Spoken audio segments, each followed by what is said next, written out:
What is going on, guys, and welcome back to Baker's DIY Lifestyle. So today we are back in my overly messy garage to do a little work on my boy's JR50 that we just started racing this year, and he is having such a fun time doing it. But one thing we have learned very, very quickly is these little JR50s do not have the same amount of power as the KTMs, obviously, the little PW50s that he's racing, and a couple of the other smaller bikes that he is racing. But he is having a lot of fun on it, and we've done a few things to the bike to make it go just a little bit faster. A couple of the things that we've done is added the first gear so that we can get off the line a little bit quicker. We have also done the clutch modification to get the clutch to rev up, or to get the bike to rev up a little bit higher before the clutch actually engages, which has helped him be able to get up hills and stuff. So then the last mod that we are getting ready to do today that I am gonna film, thank goodness, is we're gonna go ahead and take the cover off the side of the motor here and drop our front sprocket from a 13 to a 12 tooth in order to give it just a little more acceleration. For whatever reason, and I guess it's just to keep the bike slower, but these bikes are geared so long that there's no way that a kid's gonna get this thing up to top speed. And it just takes so long to get up to top speed that whenever you're trying to race this bike, anytime there's a hill or you're coming out of a corner, the other bikes just absolutely demolish him doing that. So with all that being said, we're gonna try to jump into this project, and I'm gonna hopefully film and show you guys exactly how to get it done. We do have a new front sprocket, a new back sprocket, and a new chain.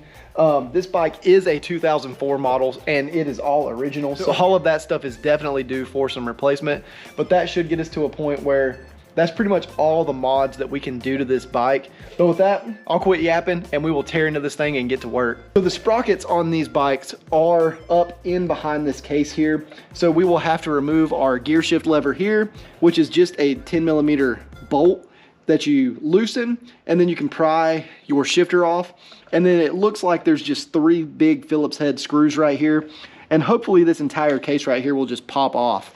All right, so with those 3 screws out, yep, it just pops right off. Let's see if we can get enough room. Beautiful. Okay, so there is the inside of the motor there.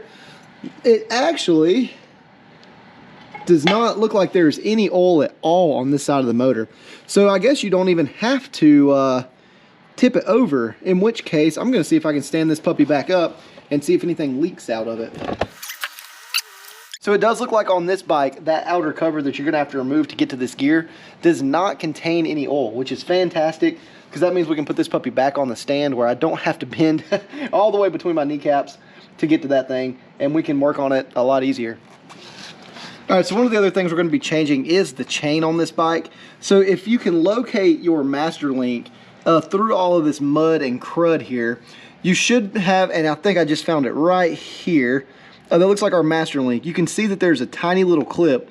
When we get a pair of pliers, we'll push this clip off, the master link will slide right out, and the chain will come right off. These tires are a, let me double check here so I don't tell you wrong, they are a 70 by 100 by 10. The stock size is a 2.5 by 10 on the front and the back. But since we were racing, we went to a little bit bigger, knobbier tire. And again, it does work, but it does give a little bit of contact right there with the chain. So once we get our new one on, we won't have to worry about that nearly as much.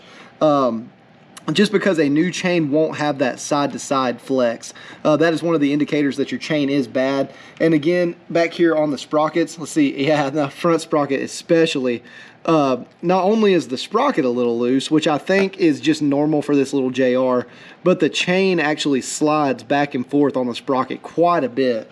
So luckily all of this stuff came in our little Amazon kit. Again, if you need any of these parts, they will be linked in the description below, and we do get a little bit of a commission from that if you order these parts, so we appreciate you guys supporting the channel. But with that, we're gonna try to get this chain popped off. I'm gonna get a pair of pliers. For the master link, it looks like it's just a snap clip right here, which might be a little bit fun because I actually just swapped my toolbox with my grandpa's, and I'm not sure if he has snap ring pliers, but we will figure that out. And then we'll get the back wheel off, get all the sprockets swapped out, and hopefully we'll be right back in business.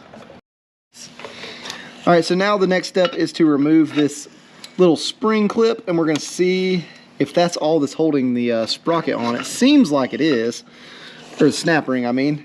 And we'll pull this off. It's not coming on. Yep, and that's it right there. So there is our original sprocket here, and it says 420 dash, should be a 13. And it is, so we got a 420-13. So we are replacing this sprocket with a 12, which is going to give us a lot more acceleration. So here is our new sprocket from JT Sprockets. So they are who we got the front and the rear sprockets from. And you can see the inside part looks pretty much identical. The thickness looks the same. And just looking at the sprocket here, let's take a look at the teeth on it. So maybe you can see that in the video. Let's see if I can get a little bit closer here. It's kind of hard to see, but the teeth on our old sprocket are definitely worn out. You can see how pointy they are compared to the new one. They almost look like a square versus a little point. So this sprocket was definitely worn out, and you can see some of the grooving, hopefully here. See if I can get it to focus good. But you can see some of the grooving here on the sprocket itself. So it was definitely due for a new sprocket. So luckily this was super easy. We're just gonna pop this thing back on and then we can focus on the back one. So we're to the next step on our chain and sprocket replacement. So what we're gonna do is take the chain adjuster nuts off first, just loosen them enough that we can get to this nut here and give us enough free play to get the wheel off. You wanna do the ratchet? Do this part. Do like this.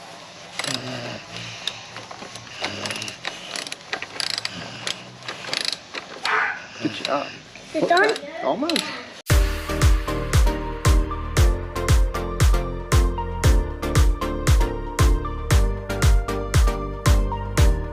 So we have got our back wheel off now, and you can see the difference here between our new JT sprocket and our original one. The one thing I do like much better on the original one is all of these holes are drilled out for weight savings. And of course on a bike this small with a motor this small, saving weight is definitely part of the game here. So one of the things we did on this bike is we removed the kickstand, we removed the original chain guard, but with this you could take it somewhere and get them to drill some holes in it just like the stock one, which honestly would not be a bad idea. But we're hopefully only going to be using this bike for a few more races. So I think that front sprocket being a 12 is definitely going to be more important than the weight savings on this one. But they're super easy to get off too. There's 3 nuts here, and the back side of the bolt is down in the hub, just a square bit down there. So as you turn the nut, that bolt is gonna lock into the back of the hub. So it's not very hard at all to swap this thing out. It looks like maybe a 12mm right here. You'll just, again, take the nut off, pull the sprocket off, put the new one on, and carry on. What we're doing. Hello, dude. Hey, guys. Hey, guys.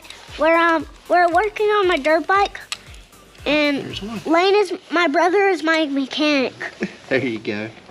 But we can't his tire off the bat. Yeah. Yeah, and we're putting a new thing on it. That's sprocket.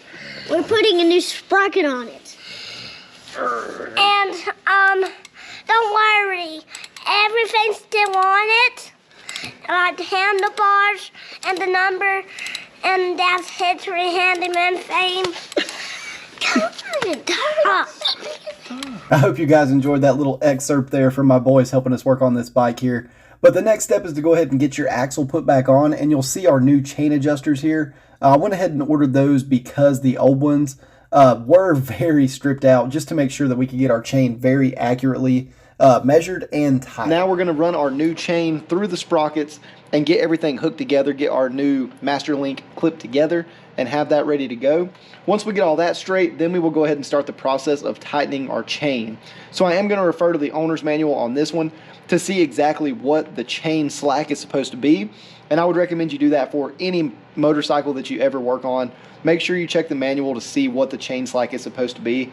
So we've got our master link hooked back up, and one thing you'll notice is the direction of the link. If you can see it here, you always want to start it towards the front of the bike on the top and push it back.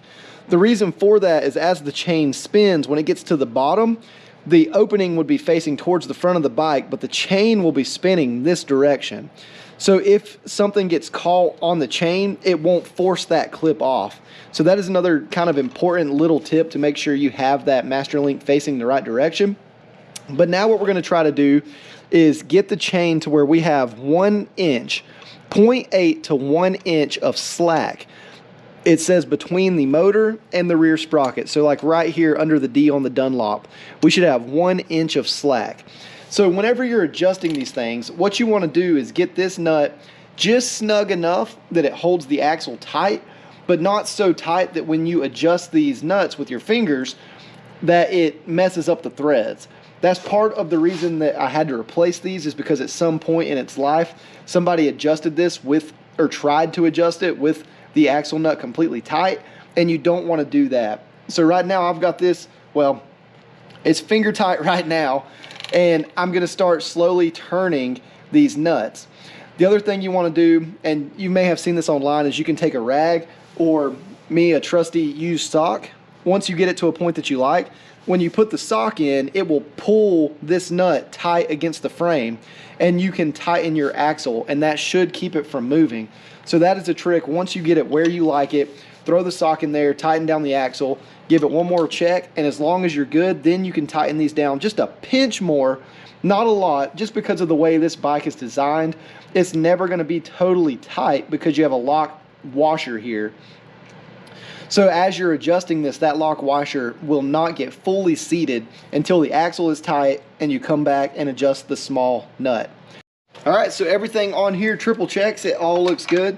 So again, you're gonna tighten this just a little bit.